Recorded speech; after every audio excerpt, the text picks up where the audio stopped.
yung special sa ano nila, sa working chemistry nila? Ako siya, na-post ko na to sa Facebook eh. Na-like na ng marami. Charot. Na-share na nila. So, yun yung actually, never ko na-imagine na na makatrabaho ko si Marian, si Sir Gabby. Actually, silang lahat, parang gano'n. Kasi, ako nung nagsisimula ako, alam naman natin lahat, nagsimula ako sa indie eh. Nagsimula ako sa,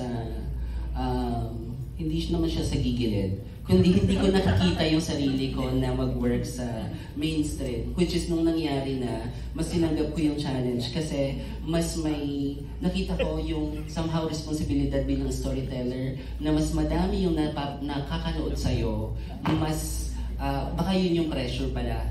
Mas may pressure sa'yo na magpakita sa kanila ng maayos, ng maganda. Lalong-lalo na syempre si Marian yun, ang dami-dami niya followers. Patay ka kapag nagpakita ka ng pangit, diba? So parang gano'n. So mas yun yung naging pressure na mas higit pang pagbutihin kung ano yung ginagawa. Tapos ano yung next question? Ang habang sumagot, diba?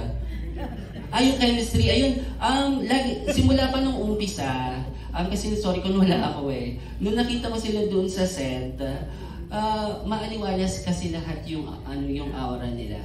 Like kunwari, specifically yung pamilya, na pag nakikita mo sila, parang nakangiti ka lang talaga, parang gano'n, na ang aliwalas, ang liwaliwanag ng paligid, na mas bagay sila doon sa doon sa show, doon sa series, doon sa kwento mismo. Mas yun yung lagi kong nararamdaman, na kapag dumarating sila o pag nakikita mo sila, alam mo yun, yung napapangiti ka lang, or parang umaaliwalas, lumiliwanag yung lahat. Tingin ko, ma'am. Yan.